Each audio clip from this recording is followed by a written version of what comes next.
On repart avec Thibaut Alm qui est avec nous. Bonjour Thibaut. Bonjour. Fondateur de Collin. Ça va, je prononce bien Collin? Exactement, tout à fait. Alors on va parler de vélo, je le disais. On va parler Bordeaux, c'est ça À Biarritz. Biarritz.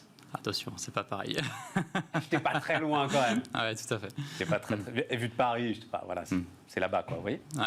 Et alors, et pourquoi ce Collin? Enfin, ça vient d'où? Juste un petit mot comme ça. Alors, en fait, l'idée de Collin, c'était déjà de sortir de l'univers technique. En fait, c'est de faire des vélos pour l'usage quotidien. Donc, on ne s'adresse pas à des personnes qui sont forcément connaisseurs passionnés du vélo. Oui, donc, finalement, c'était sur le nom parce que ça. C'est personnifier le vélo en fait, c'est donner une identité au vélo qui est un vélo qui peut s'adresser aux hommes comme aux femmes. Et du coup, le prénom, selon l'écriture, peut être masculin ou féminin. D'accord. Oui, c'est pas écrit comme le prénom, c'est écrit avec 2 E, N. Alors, c'est écrit comme un prénom anglais. Ah, d'accord. Voilà. D'accord. Tout à fait. Parce que, d'ores et déjà, vision internationale aussi ouais, tout à pour fait. vous? Tout à fait.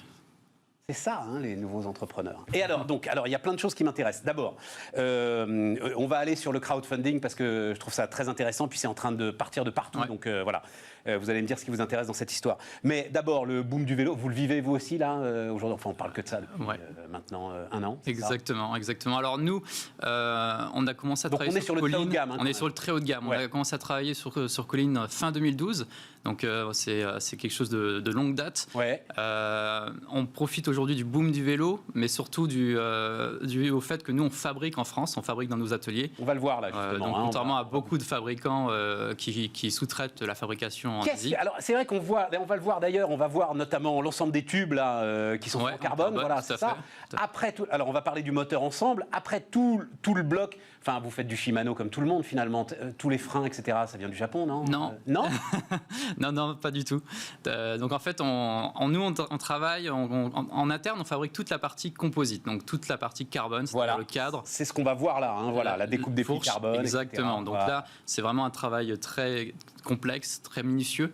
On a 313 plis carbone sur chaque cadre, donc c'est 313 couches carbone mises à la main une par une.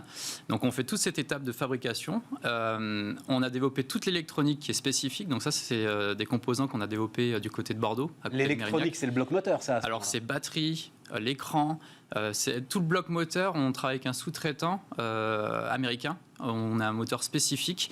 Alors nous on est sur un moteur beaucoup plus puissant que ce qu'on peut retrouver sur les vélos traditionnels parce que c'est des vélos qui sont essentiellement destinés à être des speed bikes. Donc on a toute la gamme qui est déclinée en speed bikes. Ce sont des vélos qui vont à 45 km/h. C'est ça. Donc il y a beaucoup plus de puissance. Et on n'utilise pas spécialement de transmission type Shimano ou SRAM parmi les plus connus. On utilise des composants qui sont un petit peu plus premium, plus sélectifs, comme par exemple on a une boîte de vitesse intégrée dans le vélo. Et ça c'est fabriqué en Allemagne. Donc c'est Pignon qui fabrique ça.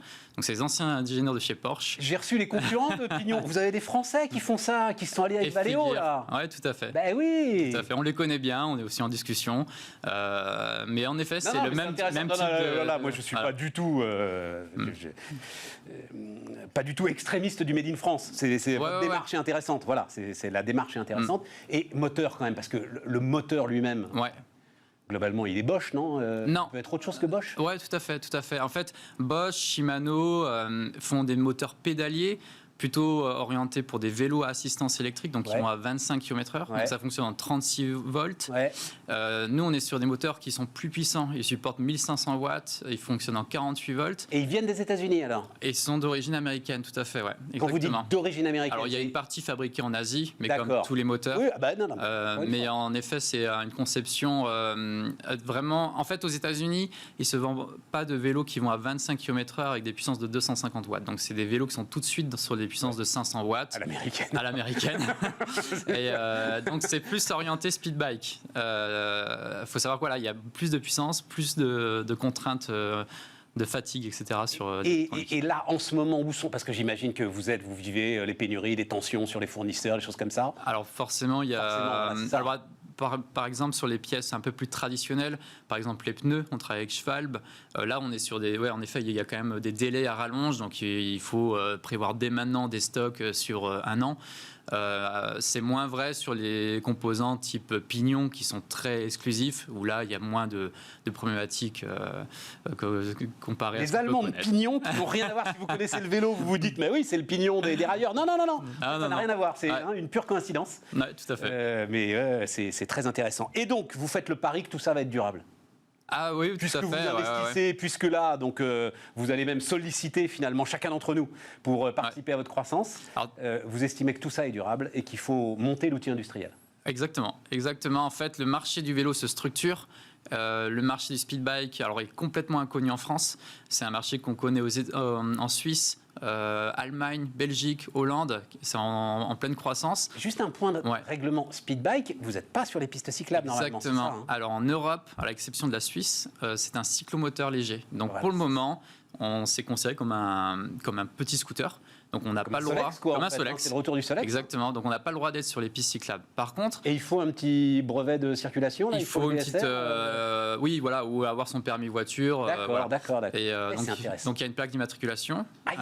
Ouais, tout à fait, une assurance. En fait, c'est comme un scooter. En fait, il faut le voir comme un scooter, mais avec les avantages du vélo. C'est-à-dire qu'on peut le mettre dans le train, on peut le mettre dans son appartement. Finalement, c'est pas plus contraignant qu'un scooter. Très impressionnant quand ça démarre, je dois avouer que... Voilà, exactement.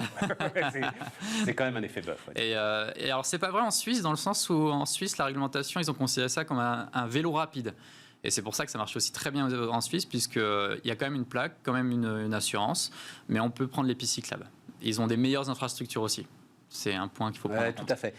Mais justement, vous n'avez pas peur que cette réglementation, suivie ou pas d'ailleurs, hein, parce qu'on envoie des speedbikes sur les pistes cyclables et j'avais jamais remarqué qu'ils avaient une plaque d'immatriculation.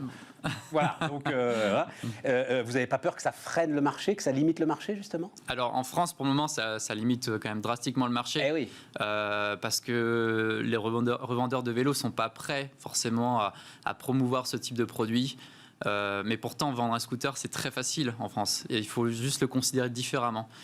Donc, si on voit à l'image de ce qui se passe, par exemple, en Belgique, qui a la même réglementation qu'en France, les magasins ont vraiment choisi le créneau du speedbike pour certains, et ça marche très bien. Donc, c'est une autre approche. Alors, j'y pensais pas, mais je pense aux gars qui vendent des scooters, vous savez, qui se posent de certaines questions. Aussi. Quand même. Tout à fait. En effet, le marché les revendeurs, cyclomoteurs, vélo, moto, ça va clairement évoluer avec les prochaines années. Parce qu'aujourd'hui, il y a les motos électriques qui arrivent, il y a les scooters électriques. Tout est en plein chamboulement. Donc aujourd'hui, on voit des magasins qui commencent, et même des franchises qui s'ouvrent, où ils partent de la trottinette jusqu'à la moto électrique. Ouais, mais vous avez... Enfin bon, là, on va pas parler de ça. Il se trouve que ça me passionne, mais vous avez visiblement, en l'état actuel des choses, pour arriver justement à quelque chose qui soit l'équivalent d'une 125, là, vous avez un gap de prix qui rend les choses vraiment, en ce moment, quasi inaccessibles, quoi, tellement les batteries sont chères, tellement tout ça est compliqué aujourd'hui à faire. Donc, il y a sans doute pour vous un boulevard, là. Tout à fait. Quitte à rester à 45 ou à 50 km/h. Exactement. Bon, alors, donc, on est sur un outil industriel, je parle sous votre contrôle, hein, mais c'est 20 vélos par mois que vous faites aujourd'hui. Oui, grosso modo, tout à fait. Et donc, l'idée, c'est de passer à 100 vélos par mois. Alors, en plusieurs étapes. Mais en effet, cette levée de fonds... Donc 1 million d'euros. Voilà, ça c'est l'objectif. On a une partie qui va passer par la plateforme WeSeed, donc une plateforme participative. Crowdfunding. Exactement. Et l'autre partie, c'est en investisseurs directs qui nous contactent, qui sont intéressés pour poursuivre l'aventure Colline. Et cette levée de fonds nous permet de faire effet levier et derrière pouvoir financer ce développement de la production, donc en plusieurs étapes. Aujourd'hui, en fait, en interne, on fabrique des pièces complexes en carbone. Alors, c'est très manuel, le carbone. Hein. Donc, on ne peut que optimiser les outillages, c'est-à-dire améliorer le process de fabrication, mais ça reste très manuel. Donc, en première étape, ça va être investir dans des machines. Juste une question. C'est différent du composite, le carbone? Non, c'est pareil. C'est pareil. En fait, le carbone rentre... Parce qu'on voit l'ensemble de ceux qui travaillent aujourd'hui avec les avionneurs. Enfin, tout ça est automatisé, robotisé. Alors, ce n'est pas les mêmes pièces. D'accord. C'est-à-dire que nous, ce sont des petites pièces tubulaires très spéciales. Donc ça, c'est très manuel. Ce qu'on peut automatiser dans le composite, composite, ça va être des grandes pièces à plane où là, on va avoir des effectivement robots. les différentes couches. Voilà, Ouais, voilà, exactement. D'accord. Mais tout ce qui est très tubulaire et vraiment avec des formes complexes, là, on est sur quelque chose de très manuel. En fait, il n'y a pas de possibilité de faire autrement. Donc nous, on fabrique en France pour optimiser ce process. On va faire des pièces qui sortent complètement monobloc afin de gagner en temps de fabrication derrière. Alors c'est plus compliqué au niveau de la conception et des premières étapes de ce qu'on appelle le drapage, mais derrière on a une meilleure finition, on a une meilleure qualité sur le produit fini. Donc en fait, tout est dans cette réflexion-là. Et c'est fabriquer en France, c'est pas l'objectif, c'est pas de faire la même chose qu'en Asie, mais juste en disant on fabrique en France. L'objectif, c'est surtout innover le process, faire ce que là où les autres fabricants peuvent pas faire avec leurs sous-traitants. Mais alors, t'en tournes très vite. C'est vraiment passionnant. Globalement, là, sur les perspectives que vous offrez, la solidité que vous démontrez et tout, mais enfin, vous levez de l'argent en claquant des doigts. Pourquoi est-ce que vous allez... Parce que c'est pas de la dette, c'est bien, vous allez faire du crowdfunding en equity, c'est-à-dire vous allez vous retrouver avec 600 personnes à votre capital. Thibaut, vous êtes sûr du truc, là? Ah oui. Alors, le crowdfunding, c'est pas si compliqué que ça. Non, c'est pas compliqué. On attend la première assemblée générale. Non, en fait, dans le crowdfunding, ce qui se passe, c'est qu'on crée une holding qui permet de rassembler tous ces investisseurs. Et on représente cette holding afin de faciliter au niveau de l'AG. Pourquoi Alors, ça crée aussi une communauté. C'est pas, il faut le voir aussi comme une communauté. C'est finalement des gens qui croient au projet, donc entre guillemets des petits ambassadeurs. C'est plutôt animé cet aspect-là. Et c'est pas, voilà, finalement, quand on cherche des investisseurs, c'est aussi le réseau qu'on recherche. C'est aussi pas forcément uniquement l'apport financier. Et l'intérêt du crowdfunding, c'est aussi ça. C'est quelque chose qu'on ne met pas forcément suffisamment en avant. Et ne pas aller plus grand, plus fort. C'est pour pas vous diluer. Vous voulez garder le contrôle. Alors, il y a des étapes, en effet. Là, on est sur... Parce que, à mon avis, là, vous allez solliciter 2-3 investisseurs professionnels. Ils vous font un chèque de 10 millions d'euros du jour au lendemain, je pense. Non, mais sérieusement, mais en effet, évidemment. En effet, mais c'est des étapes. Voilà, c'est ça, mais vous vous diluez à ce moment-là. Exactement. Au bout d'un moment, en fait, là, on est quand même sur une mise sur le marché. C'est un marché qui est en pleine structuration. D'ici quelques années, la société sera vraiment bien implantée. Et là, on pourra envisager quelque chose de plus important. L'outil industriel, il est à Biarritz? Exactement.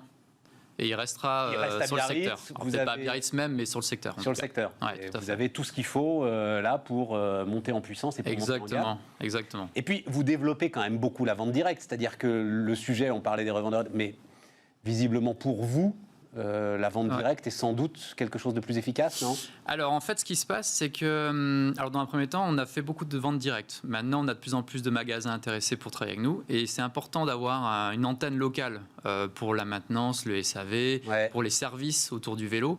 Demain, ce qu'on va faire, c'est surtout travailler la personnalisation exclusive. Ce qu'on est capable de faire là où les autres fabricants ne peuvent pas intervenir, c'est faire un vélo à la carte. Avec des choses qui ne sont même pas dans notre offre. C'est-à-dire, vous voulez telle couleur, on est capable de le faire. Vous voulez telle incrustation dans la peinture, on peut le faire. Vous voulez des manivelles polies à la main, on est capable de le faire. Et travailler sur ces choses-là qui, finalement, rendent le produit complètement unique. Et ensuite, faire le relais avec notre magasin local. Et 30 secondes, récupérer j'ai vu, vous voulez donc progresser sur le moteur, récupérer la puissance du freinage. Oui, tout à fait. Récupérer l'énergie de la puissance du freinage. Et c'est des dispositifs, ça, qui sont des dispositifs de... Alors, on parlait de l'avionique tout à l'heure, mais super élaborés quand même.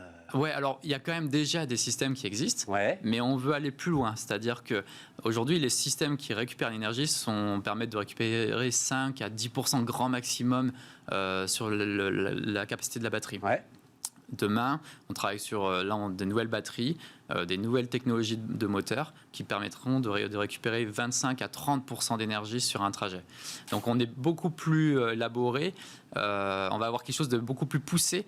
Et ça, c'est grâce notamment à notre positionnement premium, où on peut se permettre d'innover, d'avoir des composants certes plus coûteux, mais plus aboutis techniquement. Ça s'appelle Colline, donc avec 2 E. Merci beaucoup Thibaut d'être venu nous raconter tout ça. On termine Bismart tout de suite, les amis.